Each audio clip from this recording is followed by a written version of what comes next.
c'est que chacun doit prendre en perspective le fait que ce que je suis en train de faire actuellement, il y a plusieurs choses qui peuvent se produire. Et parmi ces choses, il peut y avoir un échec brutal. Et qu'est-ce que je fais si ça arrive? Qu'est-ce que je fais? Toi, actuellement, tu vends les montres. Ton capital actuellement est de combien? Environ 4 millions. Tu stockes les montres où? Si la boutique se brûle cette nuit, qu'est-ce que tu fais demain matin? Qu'est-ce que tu fais? J'appelle mon fournisseur, je cherche comment faire pour qu'il me renvoie. Tu dois réfléchir à ça maintenant. N'attends pas que ça brûle. Maintenant. Tu dois avoir dans tes options. Si la boutique brûle, c'est pour ça qu'on a créé des projets qui tournent autour de la sécurisation des biens lorsqu'il y a des sinistres. C'est pour ça qu'on a créé l'assurance. Ils ont compris qu'il y a souvent des choses comme ça qui peuvent arriver. Nous, on crée notre business derrière ça. On te dit assurance, tout risque. Oui, il y a l'assurance tout risque. On te dit que même si ta boutique brûle, on va restaurer ta boutique en fonction de combien tu payais par mois. C'est la même chose avec la voiture. C'est la même chose avec pratiquement tous les biens. Même avec les entreprises. On assure même les entreprises. On assure des activités. Moi, je connais des personnes qui font l'élevage qui est assuré. Ça veut dire que même s'il vient le matin, tous les poussins sont morts. L'assurance paye tout. Il reprend à zéro. Il ne faut pas attendre que ça arrive pour réfléchir sur qu'est-ce que je vais faire. Non. L'algorithme de ce qui peut se passer jusqu'à ce que tu trouves la solution, si un échec pareil arrive, tu dois l'avoir avant. Si on cambriole ma boutique actuellement, on vole tout, qu'est-ce que je fais? Si ma boutique brûle, qu'est-ce que je fais? Si on arrive à un moment donné où les gens ne portent plus les montres, ou du moins le style de montre que je vends, il y a une nouvelle forme de montre que les gens achètent désormais, qu'est-ce que je fais? Si les prix des montres chutent de 80% sur le marché, au point où même si je vends 2 fois moins le prix actuel, je ne vais même pas récupérer mon capital. Qu'est-ce que je fais? Ce sont des cas de figure qu'il faut analyser. Parce que c'est une démarche qui est purement scientifique. Lorsqu'on conçoit la voiture, les nouvelles voitures actuelles, on met les airbags, non? Pourquoi on met les airbags? Est-ce que c'est que celui qui fait la voiture veut que tu fasses accident? Ce n'est pas son objectif que tu fasses l'accident. Quand un constructeur automobile fait une voiture, est-ce que son objectif c'est que tu fasses l'accident? Non. Mais il se dit, regarde s'il peut boire. Il peut appuyer sur l'accélérateur. Il peut voir que le moteur fonctionne bien, c'est encore neuf. Il pompe sur la route. Et puis après, il y a un choc. Ou alors, il peut même rouler normalement et quelqu'un vient le percuter. Comment on le protège au cas où cet événement arrive? On va mettre des airbags qui vont se déclencher uniquement lorsqu'il y aura tel type d'événement. Tu vois qu'eux, ils pensent à l'échec avant. C'est pour ça qu'avant de vendre les voitures, on fait des tests. On fait des tests même de chacune des pièces. Dès que la voiture a fini d'être montée, on fait des tests même de crash. Ça veut dire qu'on crache des voitures pour savoir un peu si le airbag même se déclenche. Et parfois, vous allez voir des constructeurs automobiles qui vont vous dire on a rappelé 100 000 véhicules parce qu'on s'est rendu compte qu'il y a une erreur ou alors j'ai envie de dire, il y a une erreur de fabrication sur telle pièce qui fait en sorte qu'il y ait un dysfonctionnement, par exemple, lorsque les airbags doivent se déclencher. Et on reprend les voitures, on remplace par d'autres. Donc, les autres ne peuvent pas penser à l'échec et mettre sur pied des solutions avant et vous vous attendez que l'échec arrive avant de vouloir réfléchir sur comment faire pour surmonter. Si aujourd'hui tu tombes malade, tu ne peux plus avoir l'usage de tes mains, tu fais quoi? Si aujourd'hui tu es paralysé de tes 2 mains, toi le magicien, tu fais la magie avec quoi? Les pieds? Il faut y réfléchir maintenant, pas quand tu seras paralysé. Encore que je ne souhaite pas que tu sois paralysé, mais c'est une éventualité. Même si elle est faible, elle peut arriver. Pas forcément de ton fait. Tu peux être victime d'un accident de la voie publique qui fasse en sorte qu'on ampute un de tes membres. Ça peut arriver. On voit ça à l'hôpital chaque soir. À Douala, c'est pire. Je vous recommande d'aller de temps en temps à la Kintini, qui est l'hôpital peut-être le plus sinistre du Cameroun. Pardon? Oui, il y a un pavillon rien que pour les motos. À Douala. Les cas que vous voyez là-bas, c'est exceptionnel. Mais ce qui est bien là-bas, c'est que vous voyez les médecins marcher en souriant. Ils marchent en souriant. Oui, non, on a un traumatisme crânien là. Là, c'est 2 motos qui sont entrées en collision. Bon, là, je pense qu'on va faire une amputation de la jambe gauche. Oui. Bon, là, ce sont les 2 bras. Je pense qu'on va les amputer demain matin. Est-ce que tu es disponible demain? Yeah, on a fait un bloc. Ok. Bon, le monsieur là, je pense qu'il va mourir demain hein, parce qu'il a eu... C'est dramatique. Personne ne pleure. On ne pleure pas. On ne pleure pas. Bon, on a un qui vient d'arriver là, il a été écrasé par un camion. On vient de le mettre à la morgue.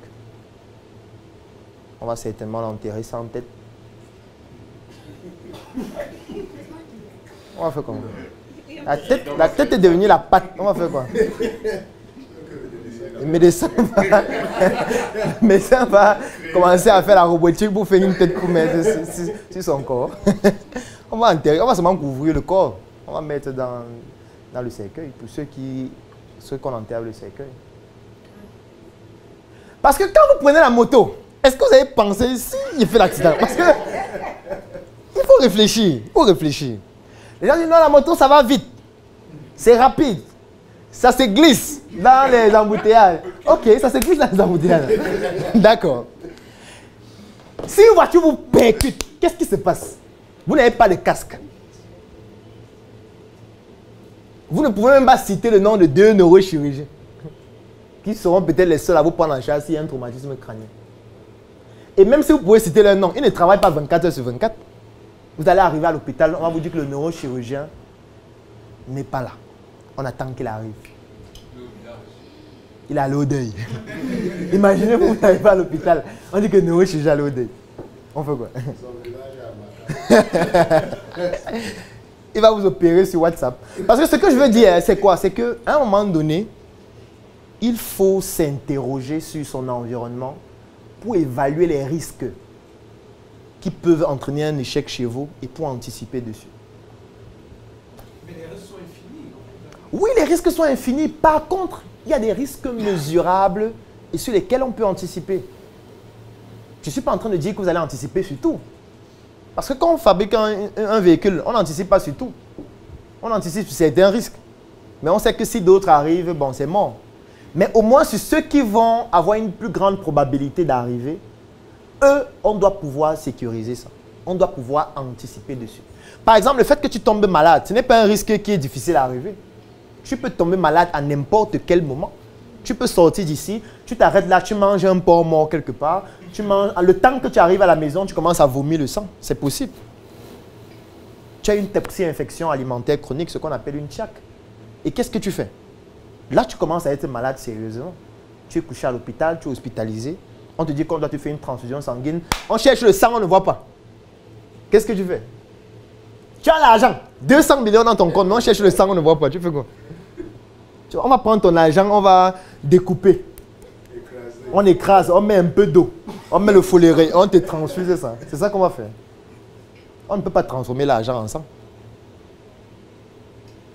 C'est là où tu dois commencer à réfléchir. C'est pour ça, vous ne vous êtes jamais posé la question pourquoi dans toutes les voitures qui conduisent les chefs d'État, il y a toujours des poches de sang.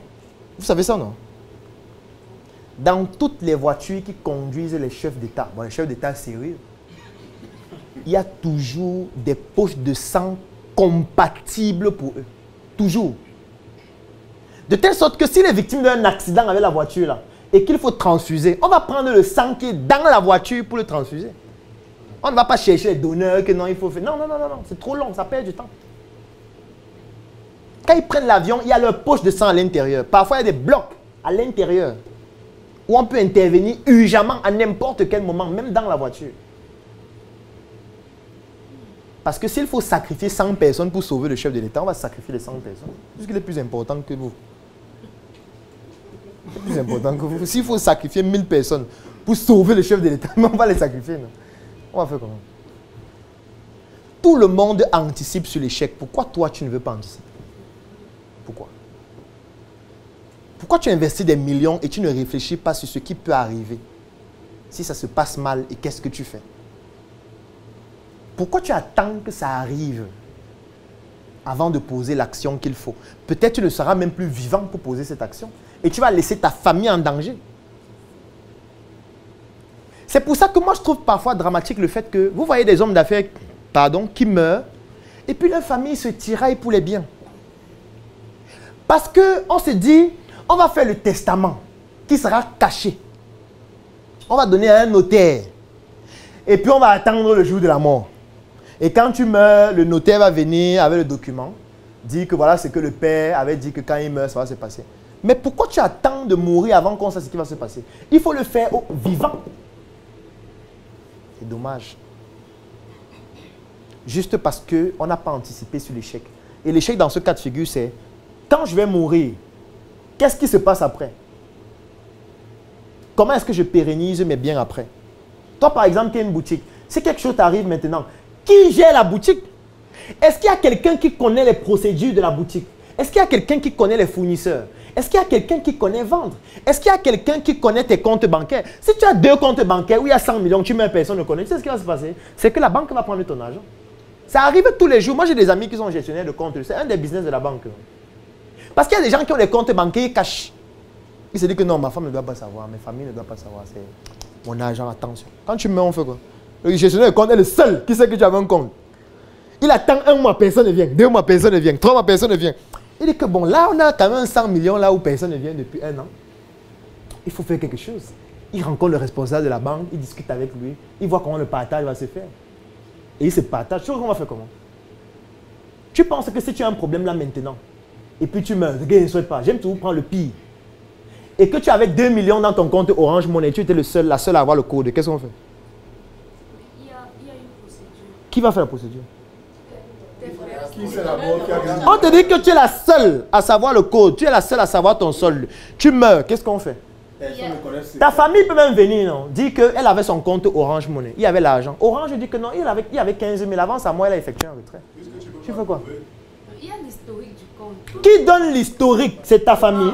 Alors, Orange peut dire que dans ton historique, tu as effectué un retrait de 900 000 avant ta mort. Et ils ressortent un message qu'ils ont conçu eux-mêmes. Je dis que je connais les gens qui y travaillent. C'est ça qu'on fait. Tu vois qu'on fait quoi? Tu vois qu'on fait quoi?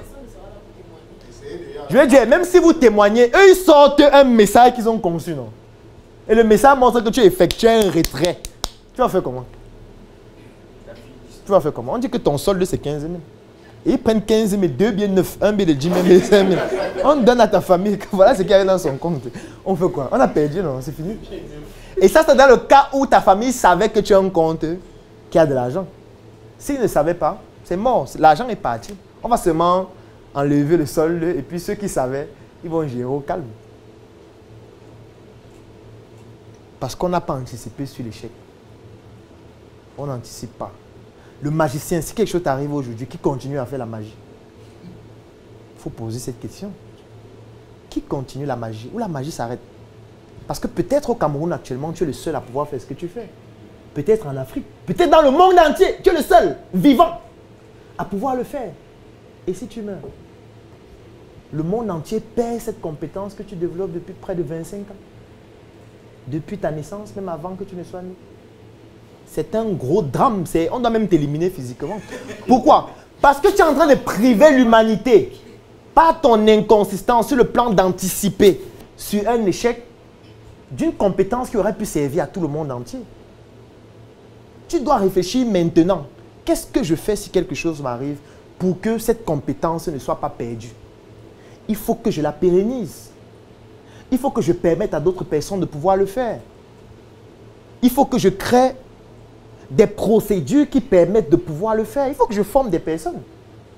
C'est à toi maintenant de choisir qui tu vas former, comment ça va se passer, comment ils vont reproduire, comment tu vas les accompagner. Même s'ils ne pourront jamais faire exactement comme toi, mais au moins, ils auront la possibilité de faire quelque chose de similaire et de permettre à d'autres personnes de réaliser ta vision qu'on a vue dimanche, que tu n'as pas pu réaliser de ton vivant. Surmonter ces échecs, c'est ça. Ce n'est pas attendre que l'échec arrive avant de surmonter. En date du 20 au 23 décembre 2021, la ville de Kribi recevait dans la somptueuse Villa Osis une équipe de jeunes dans le cadre de la retraite du Claudel Numbissier International Consulting. Après plusieurs mois de travail, il était primordial d'évaluer pendant plusieurs jours et tour à tour le travail des personnes qui contribuent quotidiennement au développement du Claudel Numbissier International Consulting.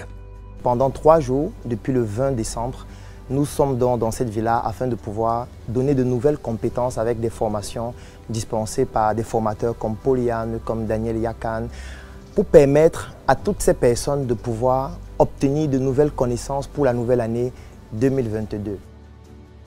Cette retraite avait pour but de permettre à chacune des personnes présentes de faire un bilan des activités, de bénéficier de l'expertise de plusieurs professionnels en la matière afin de doper l'équipe de nouvelles connaissances dans le domaine de la vente et de la communication d'entreprise. Il faut connaître les caractéristiques de votre produit, les avantages et surtout les points forts et les points faibles et aussi le bénéfice. Le bénéfice s'obtient comment? Quel est le plus que ça apporte? Alors, sur un client ou sur un prospect? Pendant 3 jours, plusieurs formateurs se sont succédés et ont pour seule motivation de dévoiler les techniques ou mieux encore les stratégies nécessaires pour permettre à ces jeunes de mieux booster leur technique de vente et leur gestion de la clientèle. Une entreprise, je vous ai dit, c'est un être. Donc, il est humain. Il est humain, il doit sentir, il doit vivre les choses, il doit socialiser. Pas êtes-vous intéressé, on ne fait pas ça, c'est l'interro négative n'existe pas. Si tu dis êtes-vous intéressé, il va toujours te dire par non, je ne suis pas intéressé. Imagine-toi si j'ai une femme, es-tu intéressé pour que je t'épouse? Cette retraite avait également pour but de permettre à cette équipe jeune et dynamique de se détendre après plusieurs mois de travail acharné. Bon, on va rajouter les bras.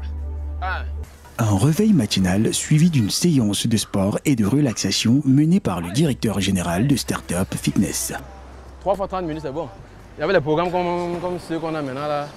On n'a plus besoin de courir. Vous avez vu 30 minutes, 25 minutes max. On a terminé. Plus tard, toute l'équipe flottant non loin de la chute de la Lobé, question de vivre de près les merveilles de Kribi Label et permettre ainsi à l'équipe d'affronter la nouvelle année avec plus de sérénité.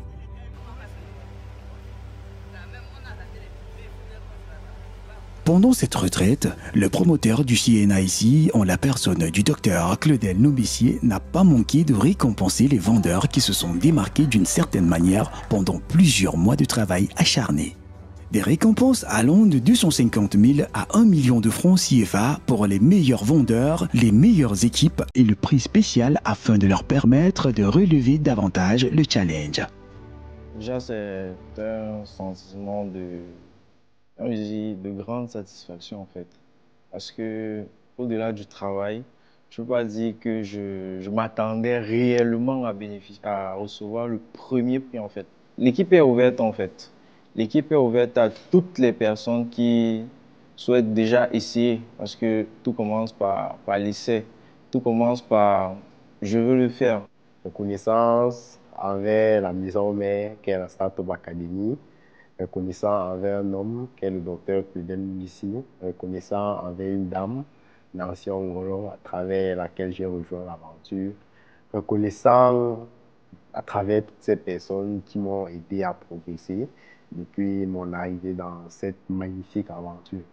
J'ai envie de bosser plus, d'acquérir d'autres petites stratégies, d'autres petites techniques pour pouvoir aller plus haut et continuer à garder mon titre jalousement. Pour la suite, je pense que ça va vraiment être intense. Je sais que ça va être très compliqué, très compliqué même, mais je sais qu'on peut le faire. Et on va le faire ensemble pour pouvoir très bien avancer. Moi, personnellement, avec mes 500 000, étant donné que j'ai monté ma boîte tout récemment, je compte réinjecter à l'intérieur pour faire grandir non seulement l'équipe de vente, parce que à travers ce concours, on peut comprendre que c'est très important d'élargir l'équipe de vente, parce que ça permet non seulement de travailler sa façon de gérer la gestion, en fait, globalement, et également resserrer les liens. Parce que la vente, ce n'est pas une histoire individuelle, mais plutôt une histoire d'équipe aussi. Moi, avec mes 500 000, je compte réinvestir dans mon projet de production agricole afin d'augmenter la capacité de ma bande et répondre mieux aux besoins de la clientèle qui se présente, surtout avec la canne qui est très verte.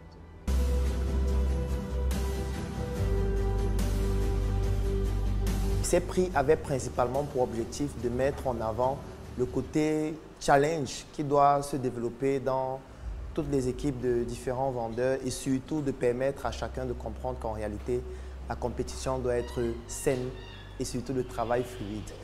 Qu'on se dise, je voudrais faire en sorte que mon équipe soit la meilleure équipe le mois prochain et que ce soit sain. Que ça ne pousse pas à avoir des attitudes, je veux dire, malveillantes vis-à-vis des autres parce qu'on veut avoir le prix. Parce que ça va jouer négativement sur vous. Et ça va se savoir facilement.